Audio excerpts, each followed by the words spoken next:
What if the people draining your energy the most are the ones you trust the deepest? Right now, someone in your life is stealing your peace, and you're letting it happen because you're afraid to admit the truth. But by the end of this message, you'll know exactly when it's time to walk away, and why protecting yourself isn't selfish, it's survival. There's a specific moment in toxic relationships that most people refuse to acknowledge, the instant you understand that those you hold closest are actually the ones exhausting your spirit the most. Perhaps it's someone in your family, or maybe it's a companion you've known for years, but something has transformed. Their statements penetrate more profoundly, their company weighs heavier on you, and your tranquility vanishes the second they enter the space. Here's the reality that many avoid confronting. You're under no obligation to endure disrespect, psychological games, or mental depletion simply because there's shared history, family connections, or collective experiences.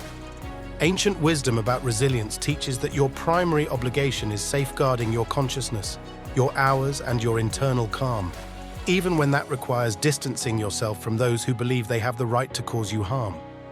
Today, we'll examine 8 unmistakable indicators that signal the necessity to sever connections or establish distance, even with individuals you previously cherished, not from a place of rage, but from dignity and mental clarity. First, they repeatedly diminish your value. There exists a silent form of damage that leaves no visible marks, but causes you to question your self-worth. It manifests through subtle remarks, particular vocal tones, and seemingly harmless jokes that always sting more than they should. When someone continually downplays your accomplishments, ridicules your attempts, or regards your aspirations as immature fantasies, you're not experiencing affection. You're experiencing someone systematically dismantling your sense of identity. Diminishment rarely announces itself loudly. It's not typically shouting or explicit attacks. More frequently, it appears in concealed formats, stinging sarcasm, condescending guidance, comparisons designed to make you feel inadequate. You mention something that excites you, and they respond with skepticism. You present an idea, and they dismiss it before you complete your thought. They label it truthfulness, comedy, or reality checks. But observe carefully. Their version of honesty never elevates, their humor never shields you, and their grounding never facilitates your development. Ancient resilience philosophy instructs that insults reveal more about those who speak them than their targets. Wise teachers wrote that others' conduct is their weight to carry, not yours, and that individuals who constantly attempt to reduce others are frequently concealing their own deficiencies. Diminishment is disguised projection. It's uncertainty grasping for dominance. It's jealousy masquerading as harsh affection. The genuine threat isn't the attack itself, but rather accepting it as normal. You begin modifying your expression, your ambitions, your character just to prevent mockery. You begin selecting silence instead of enthusiasm. Because you wish to avoid appearing ridiculous, you commence existing beneath your capabilities, merely to maintain harmony with someone who has zero interest in witnessing your ascent. A psychologically healthy individual celebrates your expansion. A balanced companion encourages your determination. Someone who genuinely appreciates you doesn't require shrinking you to feel elevated. When an individual belittles you regularly, it clearly indicates mismatched principles and fractured regard. The resilient reaction isn't to dispute, justify, or beg for comprehension. It's to notice the recurring behavior, acknowledge the disrespect, and remove your emotional vulnerability. You cannot compel someone to improve their treatment of you, but you can decide against remaining in environments where your value gets repeatedly rejected. If someone makes you feel diminished whenever you express your authentic self, your victories, or your visions, it's not a genuine connection. It's a gradual destruction of your self-assurance. And the most dignity-preserving action you can execute is departing from anyone who profits from your suffering. Regard is non-negotiable. Second, they refuse to accept responsibility for anything. One of the most transparent indicators that a connection has turned unhealthy occurs when the other individual declines to acknowledge their role in negative outcomes. You recognize this pattern. Every error becomes another person's responsibility. Every disagreement results from your excessive reaction. Every negative result stems from unfortunate circumstances, poor timing, or problematic people, never from them. When an individual perpetually evades accountability, you're not confronting immaturity. You're confronting someone who will deplete your psychological resources one justification at a time.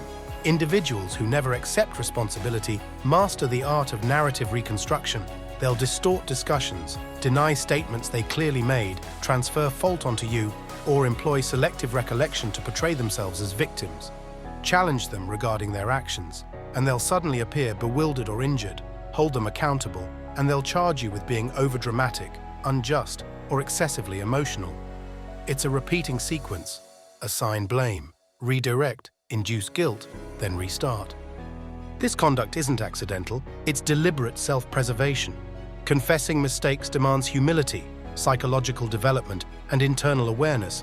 Those lacking these characteristics would rather warp reality than face their imperfections. Ancient resilience philosophy instructs that truthful individuals examine their assessments and actions before critiquing others.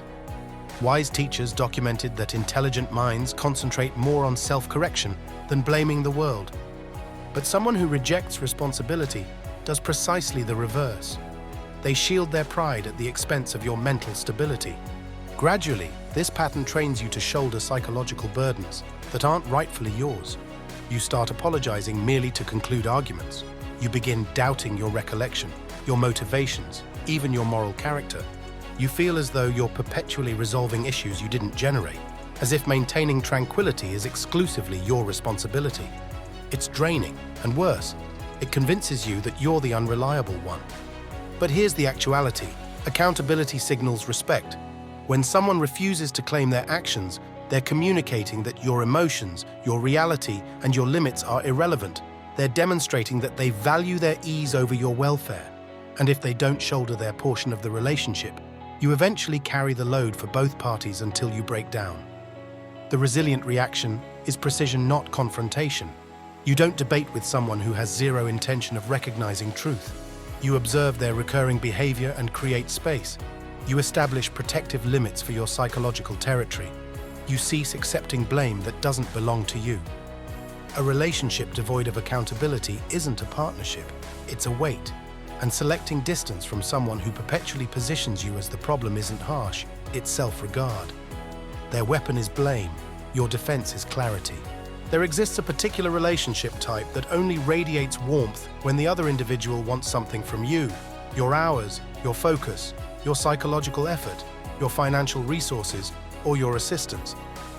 When they're experiencing difficulty, confusion, isolation, or boredom, suddenly you become significant.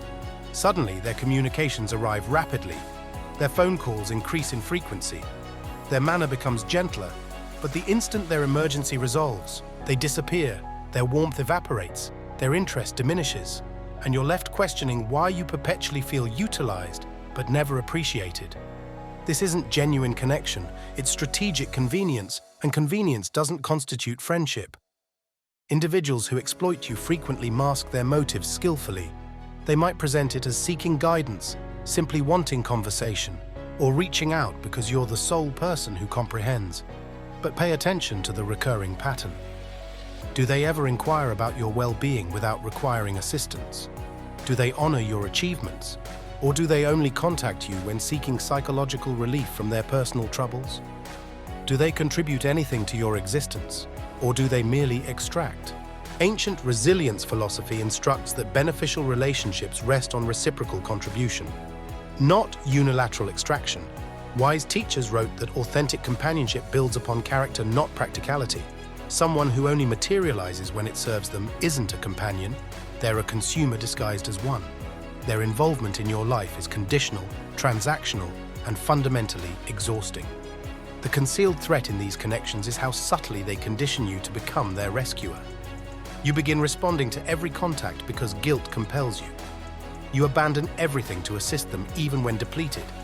You psychologically invest in their turmoil while they invest nothing in your stability, and when you finally experience a moment of necessity, they're absent. Or worse, they inform you they're occupied, overwhelmed, or incapable of handling this presently. This is the inequality that gradually erodes your self-value. You begin believing your function in people's existences is to repair, support, rescue, and sacrifice. You forget that you equally deserve reciprocity. You equally deserve someone who cares about your welfare even when they require nothing. The resilient approach is straightforward. Observe behaviors, not declarations. Someone who values you appears consistently, not strategically. Establish limits with those who extract more than they contribute. Restrict your availability to those who only surface when convenient for them. And remind yourself that your hours, your vitality, and your tranquility are finite resources, not communal property. If someone only approaches when needing something, they're not selecting you. They're selecting your benefits, and that's not a connection you must preserve. Your energy is precious. Safeguard it. Fourth, they mock your boundaries as insignificant. There's no more transparent indication of disrespect than someone persistently disregarding or ridiculing the parameters you established to safeguard your peace. A boundary isn't a proposal, it's not a recommendation, it's a demarcation that defines what's acceptable for you. A line drawn from self-regard, but for certain individuals, your boundaries represent nothing except hindrances. They believe they can pressure, manipulate, or joke their way past them. These individuals frequently respond to your limits with mockery, telling you to relax, claiming it's not serious, accusing you of being overdramatic, insisting they were merely joking. Notice the recurring behavior. Instead of recognizing your discomfort, they invalidate it. Instead of modifying their conduct, they attempt making you feel guilty for wanting dignity. They transform your boundaries into amusement because respecting them would demand self-awareness and psychological maturity, characteristics they might not possess or care to cultivate. Ancient resilience philosophy instructs that we cannot dictate how others act, but we can dictate what we permit. Wise teachers emphasize that dignity is something you safeguard through your behaviors, not your statements. A boundary only functions when enforced, not when endlessly explained. When someone repeatedly dismisses your parameters, they're not bewildered, they're testing you. And every occasion you overlook it, you teach them the test merits attempting again. A hazardous pattern starts forming. You become the one perpetually adjusting. You soften your communication to prevent conflict. You tolerate conduct that exhausts you. You begin believing that requesting fundamental respect makes you excessive or problematic. Before recognizing it, the relationship becomes shaped completely around their ease, not your welfare. Psychologically healthy individuals don't behave this way. Healthy individuals listen when you express "this harms me," "this stresses me," or "this is unacceptable." They don't challenge your boundary, they honor it because they value the connection more than the convenience of crossing your demarcation. When someone treats your boundaries as amusement, what they're genuinely communicating is "my preferences supersede your peace," and no relationship can flourish with that inequality. The resilient reaction is firm, composed, and action-focused. You establish the boundary once with clarity, you observe their conduct, and if they persist in disrespecting it, you remove access, your hours, your focus, your psychological presence. You don't dispute, you don't endlessly negotiate. You simply protect yourself because the truth is straightforward. If someone ignores your boundaries, they're not misunderstanding you. They're revealing themselves. When they decline to honor your limits, they forfeit the privilege of your presence. Fifth, they experience resentment when you succeed. One of the most agonizing discoveries in existence is learning that someone close to you doesn't genuinely want witnessing your victories. They might smile when you share positive developments, but you can sense the transformation, the rigidity in their voice, the artificial enthusiasm, the subtle shift in atmosphere. Instead of sincere excitement, there's an underlying current of unease. Resentment is quiet, but it's never invisible. You'll detect it in how they respond to your advancement. When something favorable occurs for you, they minimize it or instantly compare it to someone else. When you discuss a fresh opportunity, they locate reasons for skepticism. When you achieve something significant, they redirect attention back to themselves or make a remark that diminishes your moment. They never state "I'm proud of you" without attaching a reminder of their personal struggles, sacrifices, or frustrations. It's a subtle method of making your achievement feel like an imposition. Ancient teachers understood human nature profoundly.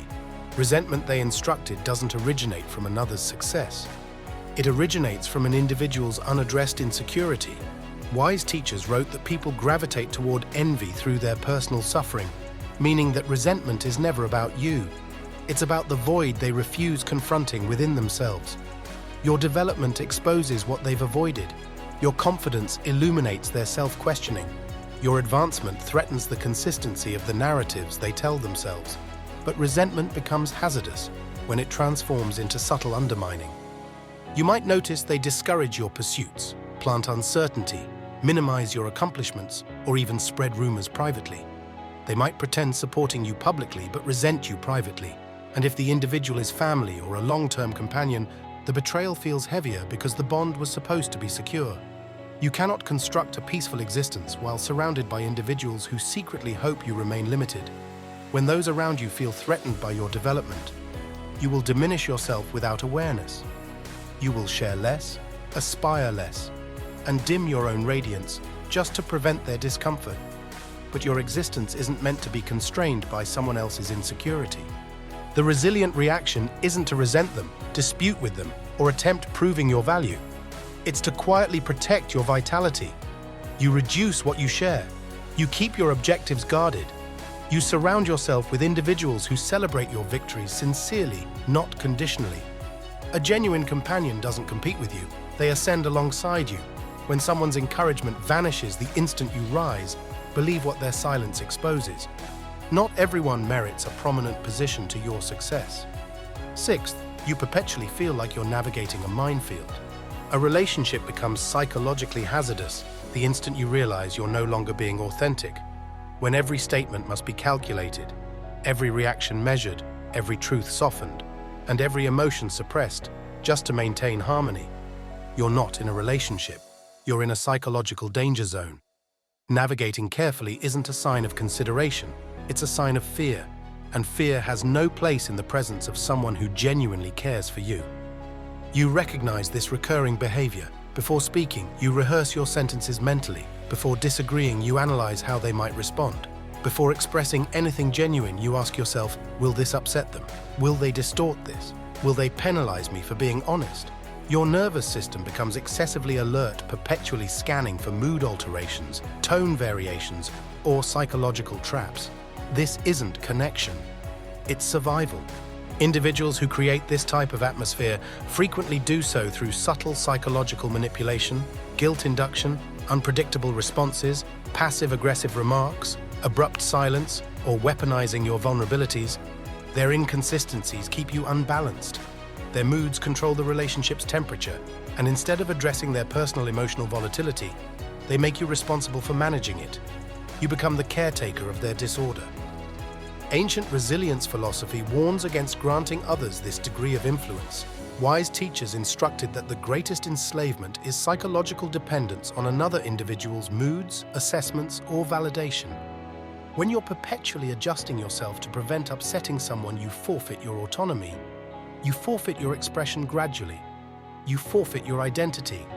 You become a version of yourself shaped by fear instead of principles. Beneficial relationships don't demand you shrink. They don't penalize truthfulness, silence your perspectives, or make you feel unsafe for expressing yourself. In a beneficial dynamic, disagreement isn't a threat. It's a discussion. Emotions aren't weapons, they're indicators. Honesty isn't hazardous. It's welcomed. When someone makes you feel like you must carefully navigate around them, it means they benefit from your silence. They benefit from your hesitation. They benefit from the psychological dominance they exert without ever openly admitting it. The resilient reaction is clarity and bravery. You begin observing without reacting. You separate their emotions from your responsibility. You speak firmly, calmly, and truthfully. And most significantly, you allow distance to develop where fear has established itself, because no peace merits the cost of losing yourself. If you cannot relax around someone you love that is not love, it is psychological imprisonment. Peace is not located where you must perpetually shrink to be secure. Seventh, they don't respect your time, effort, or priorities. One of the most subtle yet destructive forms of disrespect occurs when someone repeatedly treats your hours, your commitments, and your responsibilities as if they're meaningless. They arrive late without apology. They cancel arrangements at the final moment. They expect you to reorganize your schedule for their convenience. They interrupt you while you're working, diminish the things you care about, and make you feel guilty for not being available on demand. This is not forgetfulness. It is not personality. It is a pattern rooted in entitlement.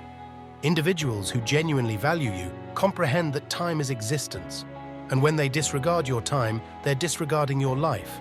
They assume your world revolves around theirs. They expect your flexibility, but offer none reciprocally. And when you express frustration, they accuse you of overthinking instead of acknowledging the impact of their conduct. Ancient resilience philosophy instructs that time is our most valuable possession. Wise teachers wrote that individuals guard their finances fiercely but waste their hours carelessly, even though time is the one thing we can never reclaim. Someone who consistently intrudes on your time, dismisses your effort, or treats your priorities as optional is showing you exactly how little they respect you. The threat of this pattern is how quietly it conditions you to devalue yourself. You begin adjusting your schedule to prevent conflict. You abandon your arrangements because you feel obligated. You begin prioritizing their requirements over your personal ambitions. You apologize for being occupied, for having objectives, for having an existence outside of them. You shrink your world to accommodate theirs. Meanwhile, they continue existing freely, unaffected, unbothered, and unaware of the sacrifices you keep making. Psychologically healthy individuals don't behave this way. Healthy individuals honor your commitments, appreciate your effort, and recognize the significance of your responsibilities. They respect your work, your routines, your objectives, and your time boundaries. They don't expect instant responses, psychological labor on demand, or final moment changes that cost you peace. The resilient reaction is to reclaim control of your time with calm firmness. You cease over-explaining. You cease rearranging your schedule. You cease apologizing for having boundaries. You begin stating simple phrases like, "I'm not available. That doesn't work for me." Or "I already have plans," not with anger, with clarity. When someone respects you, they adjust. When they don't, they push back. And that response tells you everything you need knowing about whether this relationship deserves a place in your existence. If your time is always negotiable to them, but theirs is sacred, you're not being treated as an equal. "That doesn't work for me," or "I already have plans," not with anger, with clarity. When someone respects you, they adjust. When they don't, they push back. And that response tells you everything you need knowing about whether this relationship deserves a place in your existence. If your time is always negotiable to them, but theirs is sacred, you're not being treated as an equal. You're being treated as a convenience. Your time is sacred, protected from those who waste it. Eighth, you feel more peaceful when you distance yourself from them. Sometimes the clearest indication that a relationship has concluded isn't something they say or do. It's how your body responds when you pull away. Pay attention to the quiet truth inside you. If your mind feels calmer, your chest feels lighter, and your days feel clearer when you're not around someone that is not coincidence, that is inner wisdom communicating. Peace is data. Relief is evidence. Think about the final time you spent time with this individual. Did you leave feeling tense, drained, or unsettled? Did you replay the discussion in your head, wondering if you said anything wrong? Did you feel the necessity to recover your energy afterward? Those reactions aren't overdramatic. They are indicators of psychological misalignment. Beneficial relationships don't leave you feeling depleted. Genuine connection doesn't give you anxiety. Affection doesn't feel like obligation, confusion, or exhaustion. What frequently occurs is subtle. You begin shrinking your personality around them, measuring your statements, limiting your joy, or withholding your aspirations. You might not even realize you're doing it. You just feel safer at a distance.